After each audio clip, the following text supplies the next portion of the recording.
What if I told you that there were some big name first round picks that aren't even in the top 10 in their positions? Let's get it.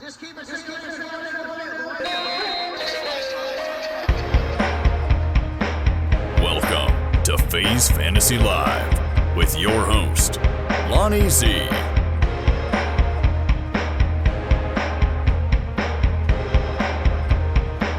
Hey, what's going on, everyone? Welcome to the show. Welcome to FaZe Fantasy Live. I'm your host, Lonnie Z, and we have a lot to talk about. Week 4 is right around the corner. The Thursday night game will be here before you know it. It's just in 2 days, and it's been a crazy first 3 weeks. It's like everything that should be isn't, and everything that shouldn't be is. It's just incredible. The first few picks of the draft are having horrible seasons so far, but I don't think it's time to panic. We're going to be talking about that stuff. So let's just get right into it. It seems like some of these position players that we drafted in the first round are just having a tough time. And I have a list of these guys, and I just want to talk about them a little bit and just go over what's going on. First on the list is Justin Jefferson.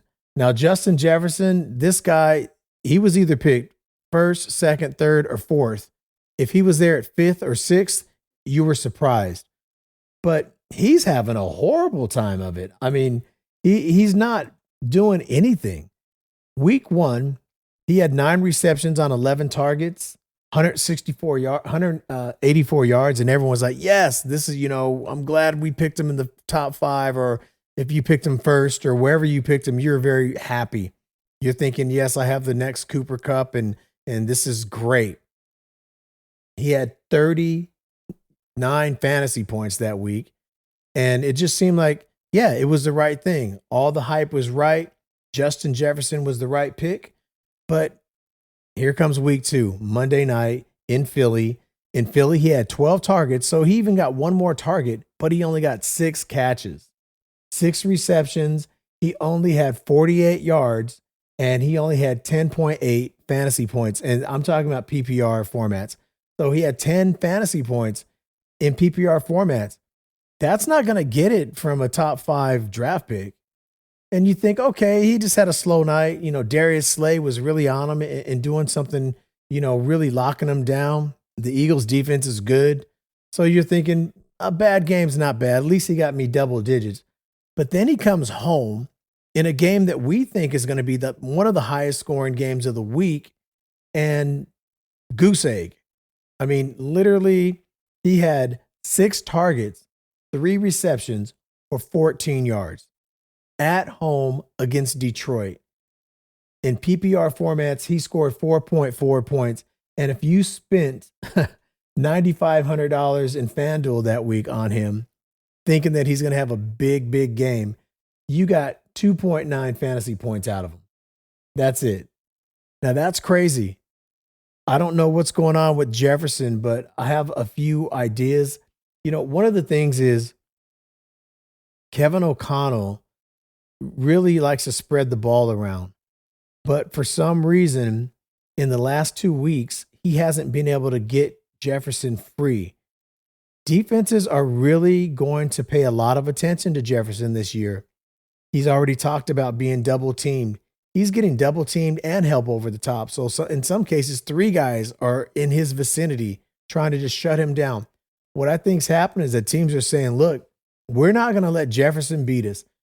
Dalvin Cook is aging, so he's not, and he's another guy that could be on this list. He's not having a good year, and he just got hurt.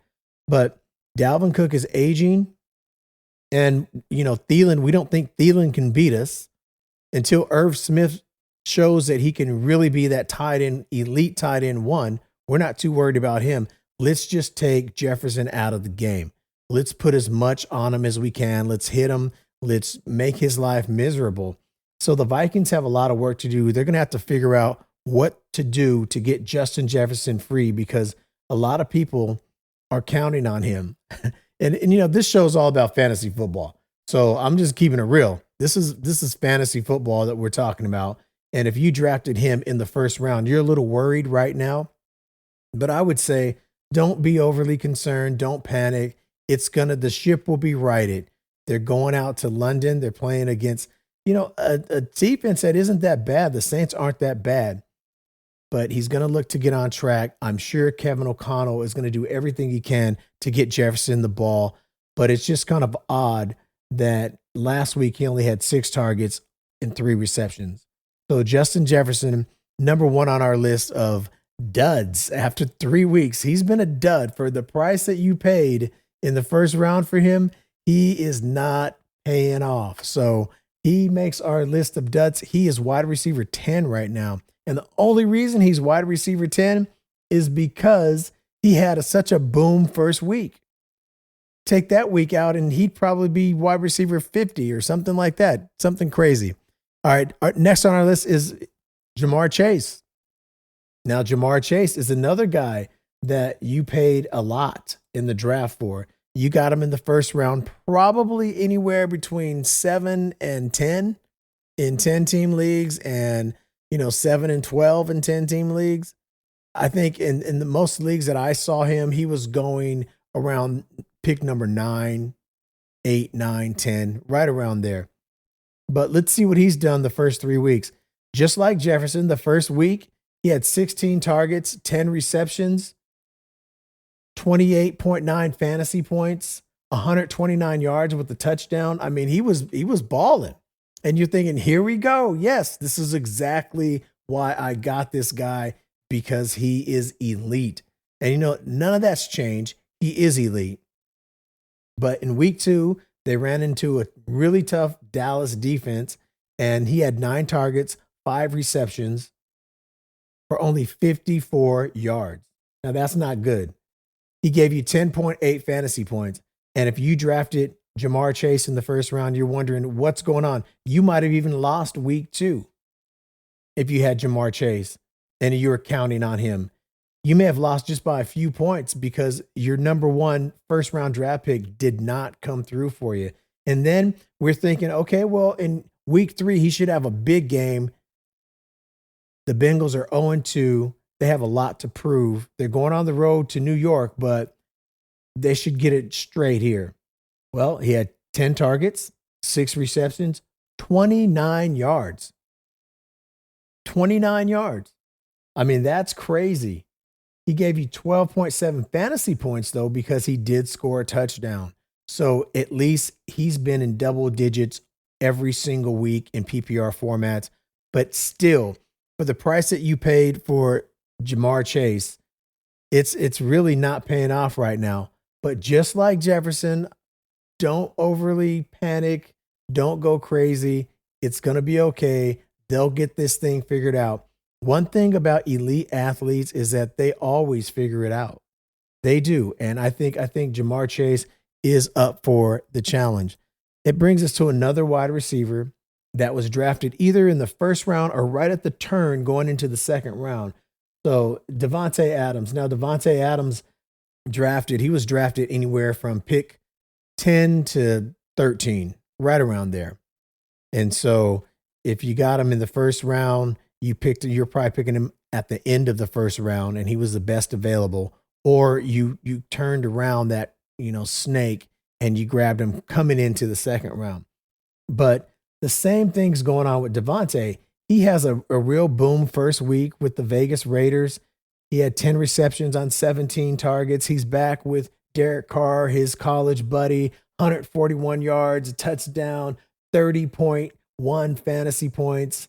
And you're thinking, yes, I got him. This is why I drafted him. And then here comes week 2 in Arizona, 7 targets, only 2 receptions, but he got a touchdown.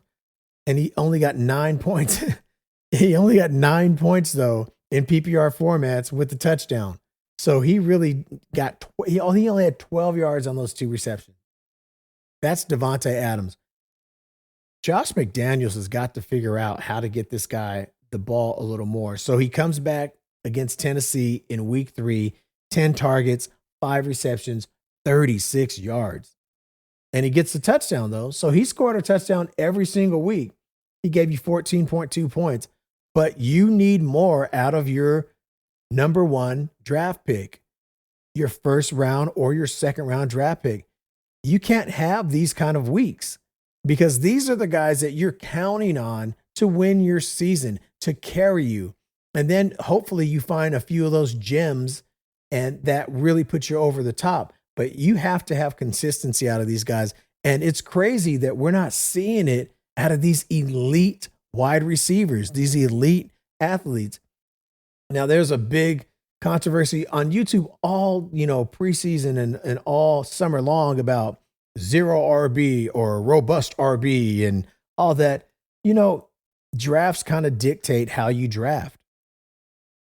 Your order kind of dictates how you draft. And that's what happened with me. I did fall into a kind of a zero RB, draft in one of my drafts because the running backs, I had the 9th pick in a 10 team.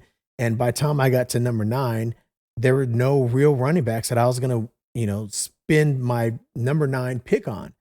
So in that particular draft, I took Jamar Chase. And on the way back around, I took Devontae Adams. He was there. So that's what I did. And then I went and got, Lamar Jackson and Mark Andrews. That's how I did it. I didn't pick my running backs until the 5th round. So I was kind of in trouble, but I'm doing good in that league anyway. But there was this big controversy. And so there are going to be some people that are saying, oh yeah, these receivers, I told you shouldn't have got the receivers. Well, there's some running backs that were in the first round that aren't doing good either. So let's get into some of those right now. Let's talk about Austin Ekeler. What the heck's going on? What the hell's going on with Austin Ekeler? I mean, really, this is kind of comical. So Austin Ekeler, he didn't start off like the wide receivers and have a boom week 1. He started off having a dud week 1. He had 14 rushing attempts, 36 yards. He had 4 targets and 4 receptions for 36 yards. And in PPR formats, he got you 11 points, 11.2 points. That was week 1. Week 2, it's a Thursday night. They're playing Kansas City. Once again, he has 14 attempts with 39 yards this time. I mean, is this who Ekeler is now? What's going on with the scheme that he's getting 2.8 yards per carry? I mean, that's Ekeler? What happened? I mean, I know he likes to do a lot of things outside of football, but I need him to do some stuff inside of football because he's a first round pick. He had 10 targets, which was kind of nice in that game. 10 targets, 9 receptions for 55 yards. But Ekeler still has not found the end zone this season. He had 18.4 points, which, was good because he was catching the ball. But then in week 3, it went right back to the same thing. It got worse. In week 3, he had 4 rushing attempts for 5 yards, 1.2 yards per carry, 8 targets, 8 receptions, 48 yards. He gets you 13.3. So they're starting to use him in the passing game a little more, but they're really not giving him his touches from the backfield in rushing attempts. I have no idea what they're thinking over there in Los Angeles, but you've got to get this guy the ball more. He needs more opportunities. In that last week's game in Jacksonville, Sunday's game in Jacksonville, he had 12 touches. 12. This is an elite RB1, and you're giving him 12 touches. That makes 0 sense to me. They really need to evaluate how they're using this guy. And then you got Christian McCaffrey. Now, Christian McCaffrey, he's been playing great. I think he looks great. I think he's been playing great. I don't see a whole lot of problems with McCaffrey himself. The problem is Matt Rule. I really think that Matt Rule just does not have a clue on how to run an offense. Their offense is the most boring offense I've ever seen in my life. So week 1, he plays against Cleveland. He gets 10 attempts, 33 yards.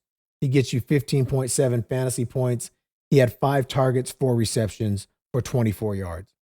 Week 2 against the Giants, he had 15 attempts, 102 yards. There's a 100-yard, 15 attempts. He's showing you he's elite. On 15 attempts, he gets you 102 yards, 6.8 yards per carry, but they only target him 5 times, give him 4 catches. He gets 16.8 fantasy points. In week 1, he got a touchdown. And then in week 3 against New Orleans, 25 attempts. So now they're giving him the rock. 25 attempts, 108 yards rushing, that's Christian McCaffrey. That's what he does. 4.2 yards, 4.3 yards per carry. But he only had 2 receptions on 4 targets. That just doesn't make sense to me. For 7 yards, you got to get him the ball out of the backfield too, in space, so he can do what he does best, and that's make people miss and run by people. McCaffrey is elite. And so I think in his particular case, it's not him. It's not anything he's doing. It's more the scheme and what the coaching staff is doing, and Matt Rule just really not knowing how to run an offense. I mean, it's just that simple. And then you have Jonathan Taylor. Now, remember, these are all first-round picks. These are guys that we were banking our seasons on. So Jonathan Taylor, he comes in the first week and he looks like Jonathan Taylor. He goes and he gets it done. He dominates. 31 attempts. Now, there you go. 31 attempts, 168 yards, 5.2 yards per carry, got a touchdown. He had 7 targets, 4 receptions for only 14 yards, 27.5 fantasy points. That's what you expect every week. You expect him to get that kind of volume every week, 30 plus touches. And that's what you got the first week, and you saw the result. He did a great job.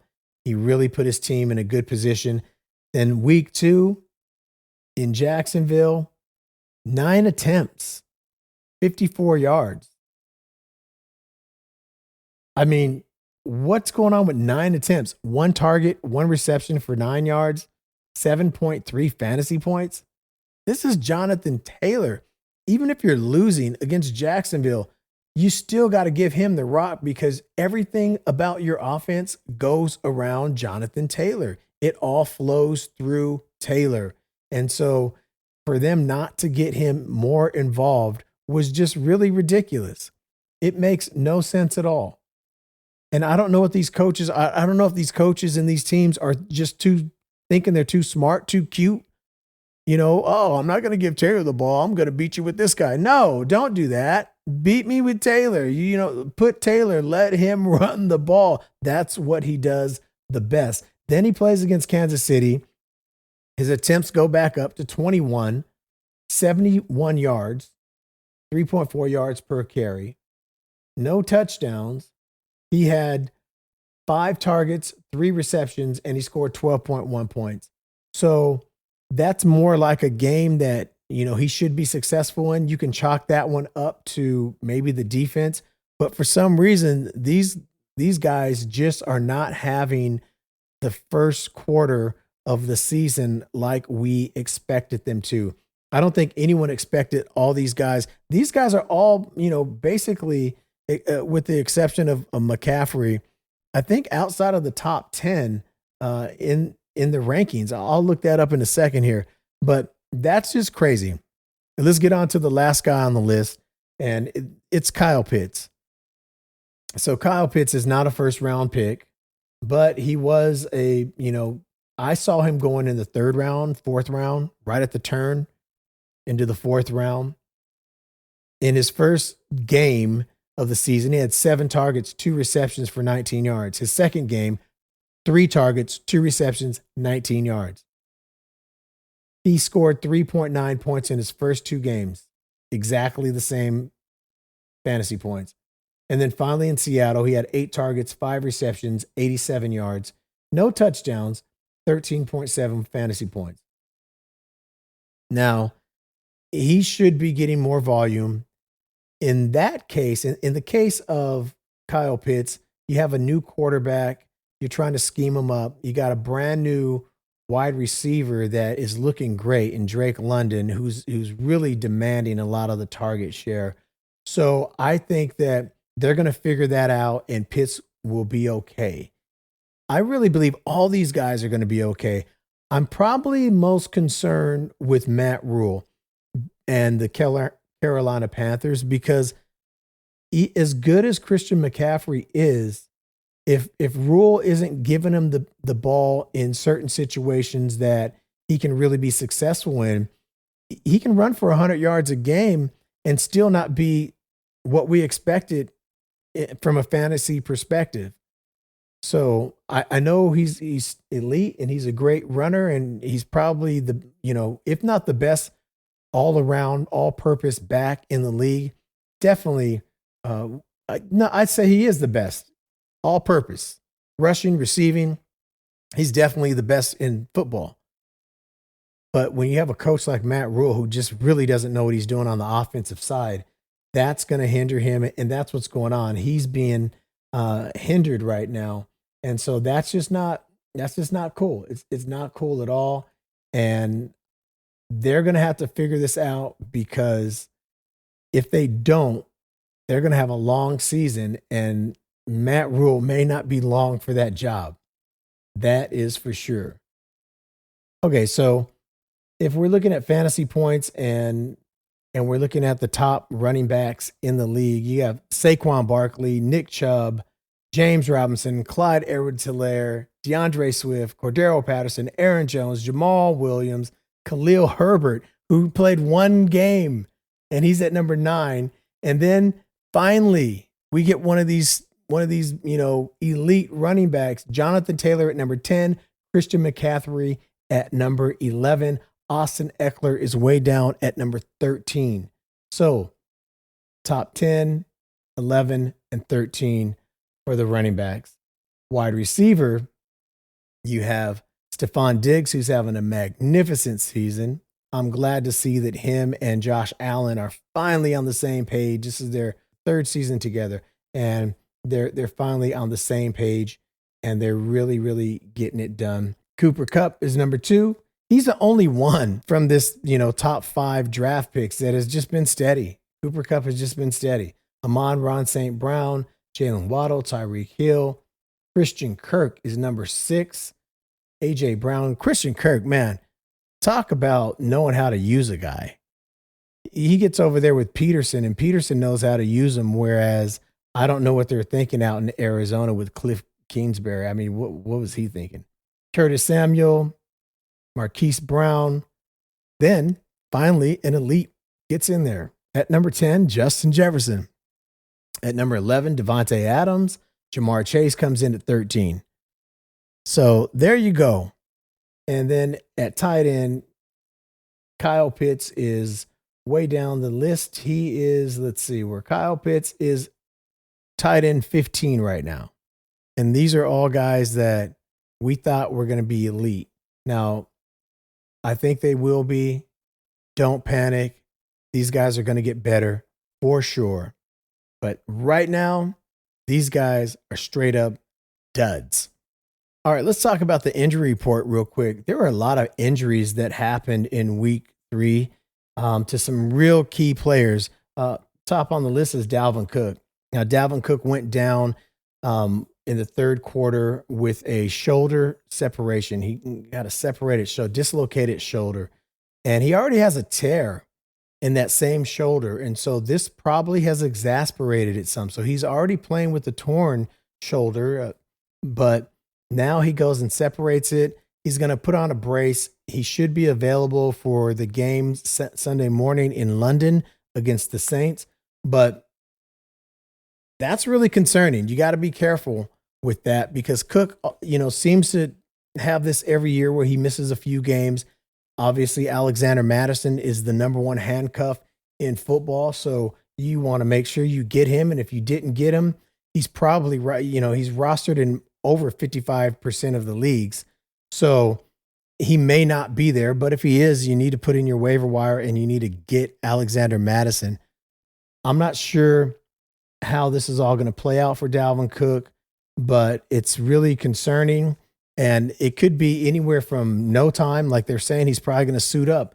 But if he suits up, how much is he actually going to be effective? And is he just going to be a decoy, or is he going to be, Dalvin Cook that we know? So Dalvin Cook, he went down. So you got to, keep your eye out on him. Mac Jones, he got hurt. and things came back. And this really doesn't have much fantasy, relevancy because he's not really fantasy relevant. But Mac Jones, they're saying it's a high ankle sprain. He might be out a few weeks, and we'll just have to see. It's better than him having something torn or broken. So they're thinking it's just a high ankle sprain. So hopefully he'll be back on the field soon. And then J.K. Dobbins, who came back from his injury, they kind of eased him into it. He had 7 attempts with 23 yards. Look for that to increase. He's looking good. Everything seems to be well with him. So look for him to start really them increasing his volume and getting him into the script a little bit more each week. And I would imagine at probably about 3 more weeks, he's going to be back up to speed if he can just stay healthy. And then you have DeAndre Swift. Now, this is the big one. DeAndre Swift got hurt. He hurt his shoulder and his ankle. And they're saying he may be out for 3 weeks, 3 or 4 weeks. So, and Jamal Williams is already rostered in most leagues. So there's not really that waiver wire pickup there. But what there is Craig Reynolds now gets elevated to running back 2 for the Lions. Craig Reynolds is really a good running back. He has big play potential. I would grab him and stash him right now because if anything goes wrong with Williams, Reynolds is there and Reynolds is going to take that role. There's been some talk that Reynolds may get a lot of the early down work and they want to keep Williams in his same type of role. So we'll see how that plays out. But if that's the case, that's good for fantasy owners. A lot of people aren't really, looking at Reynolds. So unfortunately, the loss to DeAndre Swift was having a great year. And if he's going to be gone for a few weeks, that's pretty big. So, but look for Craig Reynolds in his absence. David Montgomery is the next guy. Now, David Montgomery, it may not be as serious as thought at first. It's an ankle or a knee. He's considered day-to-day, but Khalil Herbert has got to be rostered in every single format. You got to get Khalil Herbert and get him rostered because he is a very, very valuable handcuff right now. You saw what he did. I mean, he ran for 160 yards and had a 57-yarder and just obliterated the defense.